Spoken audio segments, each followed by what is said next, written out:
Hello dear students, आज के video में स्टार्ट होगा कोणीय बल विक्षेपण क्या है, इस पर डिस्कस होगा।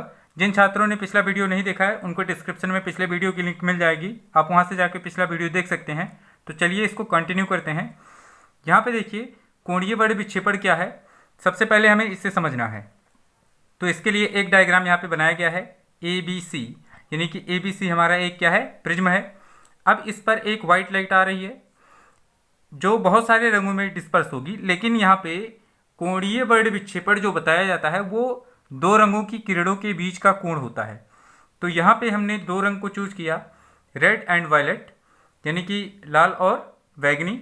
अब इनके बीच का जो कोण है ये हमारी निर्गत किरणें हैं। लाल और बैगनी कैसी किरणें हैं, निर्गत किरणें हैं। इनके बीच बनने वाला कोण क्या है, थीटा है। अब इसको बैकवर्ड जब हम एक्सटेंड करते हैं, पीछे की तरफ बढ़ाते हैं, तो ये पॉइंट ओ पर जाकर इंटरसेक्ट करते हैं, मतलब यहाँ पे काट देते हैं। तो इनके बीच का जो कोण आ रहा है वो थीटा है, ऐसा माना गया यहाँ पे। अब ये कैसे थीटा आया है या इसका मान क्या है ये भी यहीं पे बता देते हैं। अगर हम लोग ध्यान देंगे तो बैगनी रंग का जो विचलन कोण है वो क्या है, डेल्टा V है, जो आपतित किरण की दिशा के साथ बन रहा है। यानी कि बैगनी रंग जो है निर्गत किरण है और आपतित किरण की दिशा ये थी। आपतित किरण की दिशा और निर्गत किरण के बीच जो कोण बनता है वही हमारा विचलन कोण होता है। तो बैगनी रंग के लिए विचलन कोण कितना है, डेल्टा V। अब यहाँ पे रेड कलर को देखें, रेड कलर भी हमारा क्या है, एक इमर्जेंट रे है, मतलब निर्गत किरण है। अब निर्गत किरण और आपतित किरण की दिशा के बीच जो कोण बनता है वो हमारा क्या कहलाता है, विचलन कोण। तो लाल रंग के लिए विचलन कोण माना गया डेल्टा R है। ये दोनों पॉइंट्स आपको क्लियर हो गए होंगे, बहुत इजी है। अब अगर यहीं पे इसको हाइड कर लें, देखें कि इन दोनों का अंतर क्या आएगा, यही आएगा अंतर। आप डेल्टा V में से डेल्टा R को घटाएंगे तो आपको कितना मिलेगा, ये वाला पार्ट मिल जाएगा। और यही वाला पार्ट चाहे एंगल को यहाँ पे बनाएं, यहाँ पे बनाएं, यहाँ पे बनाएं, कहीं बनाएं, तो यही होगा एंगल। और ये एंगल मान लिया गया है कितना है, थीटा है। तो आई होप आप फिगर को अच्छे से समझ गए होंगे। और लाल रंग और बैगनी रंग, ये प्रिज्म में जो बल विक्षेपण की घटना होती है उसमें सबसे ऊपर लाल रंग मिलता है और सबसे नीचे बैगनी मिलता है। और इन रंगों का जो माध्य रंग माना जाता है वो है आपका पीला। कौन सा है, पीला। आप इसको याद रखेंगे। तो यहाँ पे ये भी कह सकते हैं कि जब प्रिज्म से प्रकाश के बल विक्षेपण की घटना होती है तब उसमें जो पीले रंग के लिए प्रिज्म के पदार्थ का अपवर्तनांक होता है, जिसे हम NY लिख सकते हैं, इसका मान लाल तथा बैगनी रंगों के अपवर्तनांकों का माध्य होता है। मतलब यहाँ पे NR प्लस NV लिख सकते हैं और बाई 2। पीले रंग का अपवर्तनांक यहाँ पे, क्योंकि हर एक कलर के लिए प्रिज्म में जो पदार्थ का अपवर्तनांक होगा वो डिफरेंट होगा, ये चीज़ होती है। और जब हम लोगों ने पढ़ा था ये वाला formula delta is equal to N-1 into A, तब इसमें एक वर्णी प्रकाश था, अर्थात उसका अपवर्तनांक n माना गया था और विचलन कोण कितना माना गया था, डेल्टा। और A क्या है, प्रिज्म कोण है।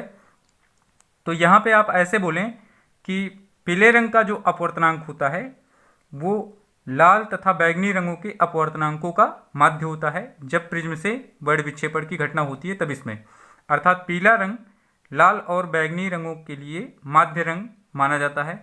तो ये कॉन्सेप्ट आपको क्लियर हो गया होगा।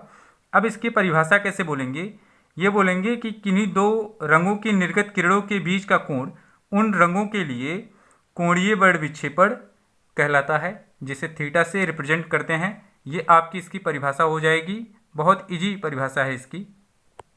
तो आप इसकी परिभाषा में ये लिख सकते हैं, इसकी डेफिनेशन यही है, किन्हीं दो रंगों के लिए निर्गत किरणों के बीच का कोण उन रंगों के लिए कोणीय बल विक्षेपण कहलाता है। इसको थीटा से रिप्रेजेंट करते हैं, थीटा इसको सिम्बलाइज करते हैं क्योंकि यहाँ पे थीटा ही माना गया है। अब इसमें और इसको शिफ्ट कर सकते हैं, थीटा का मान क्या है। अगर फिगर में देखेंगे तो फिगर से अभी हमने बताया कि थीटा इज इक्वल टू आपको कितना मिला, ये मिला delta V minus delta R। Delta आपका क्या है, विचलन कोण है। और बैगनी के लिए कितना है, डेल्टा वी है, और रेड के लिए कितना है, डेल्टा आर है। तो थीटा का मान क्या हो जाएगा, delta V minus delta are, जैसा कि अभी यहाँ पे हमने बताया। डेल्टा वी में से अगर हम डेल्टा आर को घटा देंगे तो आपको थीटा मिल जाएगा, ये हो जाएगा। अब यहाँ पे हम लिखेंगे, माना बैगनी रंग का विचलन कोण कितना है, डेल्टा वी है, तथा लाल रंग का विचलन कोण यहाँ पे आप लिखें कितना है, वो है डेल्टा आर। यहाँ पे डेल्टा आर हो गया। लाल रंग के लिए आप डेल्टा आर यूज कर रहे हैं और बैगनी के लिए डेल्टा वी यूज कर रहे हैं। ये दोनों विचलन कोण हैं लाल और बैगनी के। अब यहाँ पे आप प्रिज्म कोण भी लिख दीजिए, तथा प्रिज्म कोण आप जानते हैं कितना होता है, कैपिटल ए है। तब पतले प्रिज्म के विचलन कोण के सूत्र से आपका विचलन कोण का सूत्र क्या था, अभी यहाँ पे हमने लिखा delta is equal to n minus 1 into ए।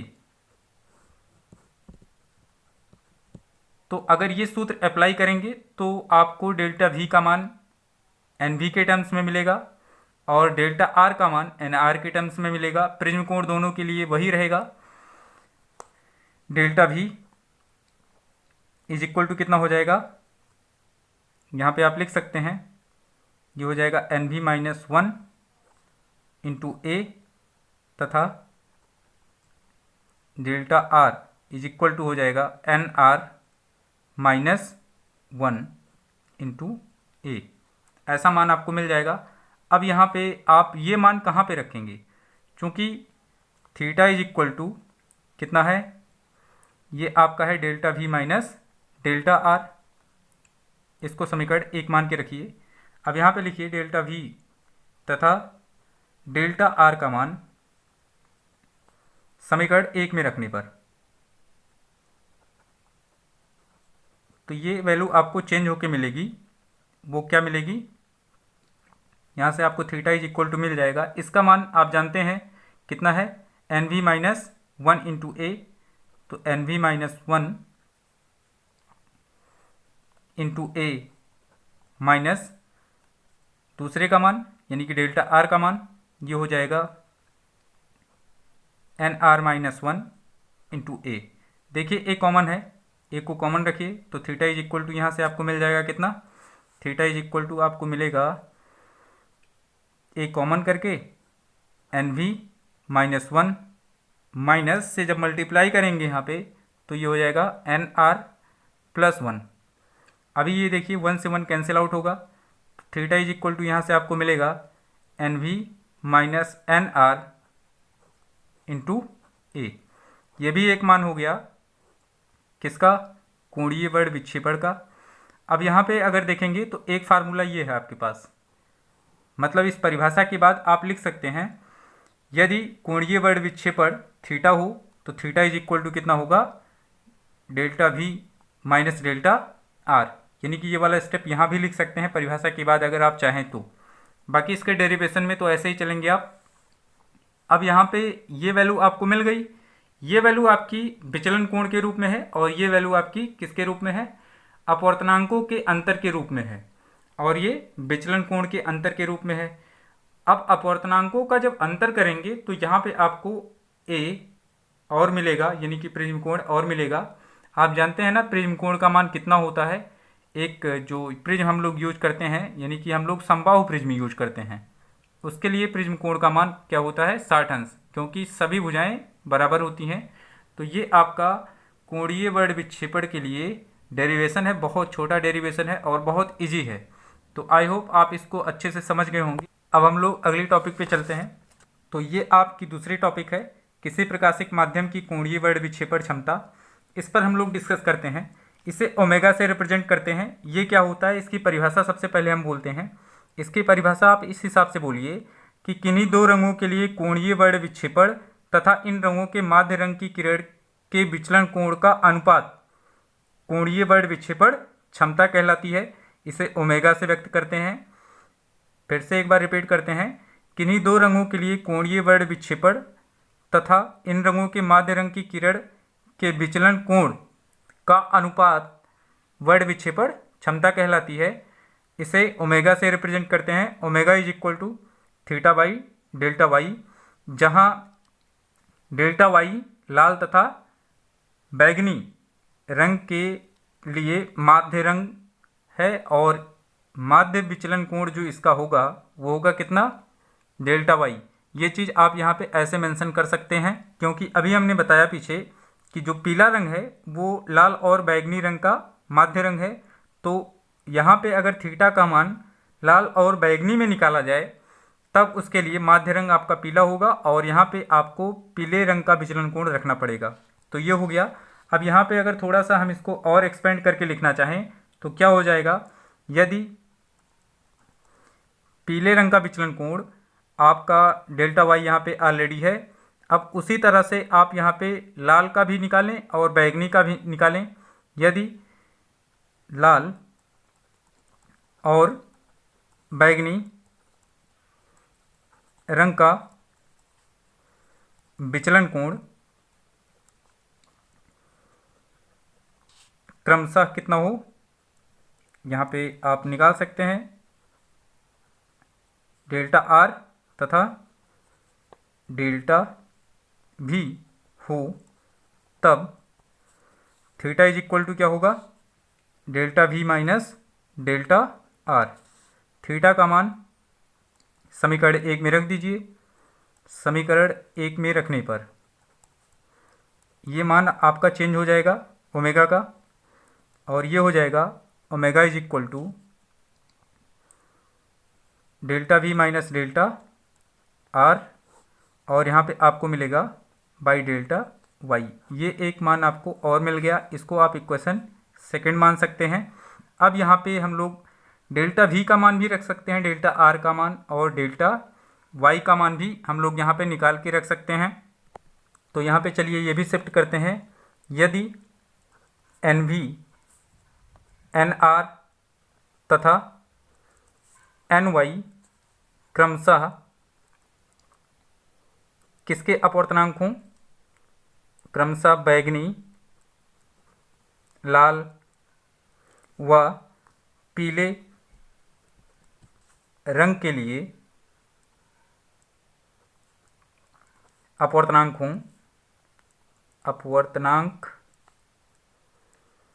हों, तब पतले प्रिज्म के विचलन कोण के सूत्र से, पतले प्रिज्म के विचलन कोण के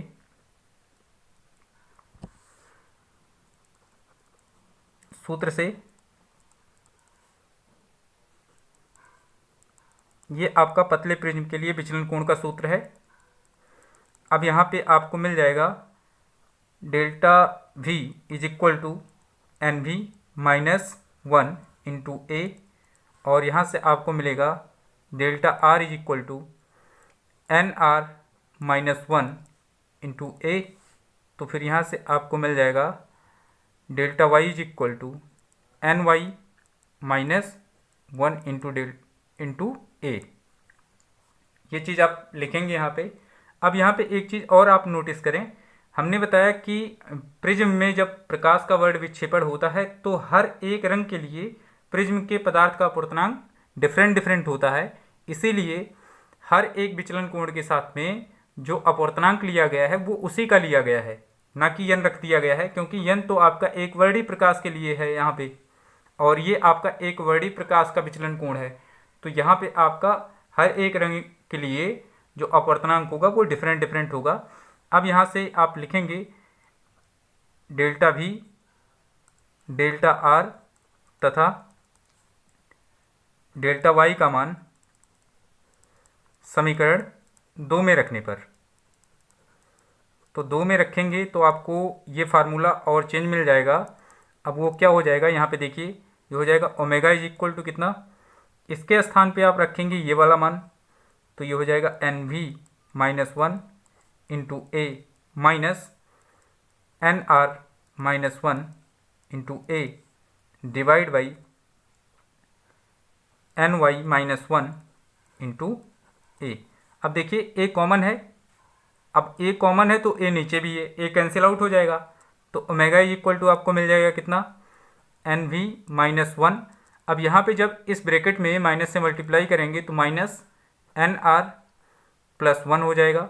अब डिवाइड बाई NY माइनस 1, ये कैंसिल आउट हो जाएगा, तो आपको ओमेगा इज इक्वल टू मिलेगा कितना, NV माइनस NR बाई कितना, NY माइनस 1। ये आपका एक फार्मूला हो जाएगा। लेकिन प्रमाणिक रूप से जो इस फार्मूले का आपको हाइड्रोजन स्पेक्ट्रम या स्पेक्ट्रम के टर्म्स में फार्मूला बताया गया है, यानी कि इसका अंतर्राष्ट्रीय स्तर पे जो प्रमाणित फार्मूला है वो ओमेगा का मान माना गया है NF माइनस NC बाई कितना, ND और यहाँ पे माइनस 1। अब इसमें NF क्या है ये भी आप लोग जान लीजिए। हाइड्रोजन की F रेखा जो है वो आसमानी और हरे रंग की होती है, तथा यहाँ पे C रेखा जो है वो लाल रंग के लिए है, और D रेखा जो आपकी है ये माध्य रंग है जो सोडियम की D रेखा है, सोडियम की D रेखा है जो पीले को दर्शाती है, और ये वाला मान लगभग इसी के बराबर होता है। तो हालांकि इसका कोई इम्पोर्टेंस नहीं है, लेकिन हमने ये बताया कि आपको अंतर्राष्ट्रीय रूप में अगर ये फार्मूला मिलेगा तो इस रूप में मिलेगा, जिसमें F क्या है, आसमानी और हरी रेखा हाइड्रोजन की है ये, और हाइड्रोजन की ही ये C रेखा किसको रिप्रेजेंट कर रही है, यहाँ पे लाल को, और यहाँ पे जो इन दोनों का माध्य रंग होता है अर्थात पीला यहाँ पे किसको दर्शा रहा है, ND को। ND क्या है, सोडियम की एक रेखा है जो पीली होती है, और इसका अपवर्तनांक इस पीले रंग के अपवर्तनांक के लगभग बराबर होता है। तो आपको ये पूरा कॉन्सेप्ट अच्छे से समझ में आ गया होगा। अगर ये लेक्चर आपको पसंद आया है तो इसे लाइक करें, शेयर करें। अगर चैनल पे पहली बार आए हैं तो चैनल को सब्सक्राइब करें। अगले वीडियो में आप प्रकाश का प्रकीर्णन पढ़ेंगे। तब तक के लिए धन्यवाद।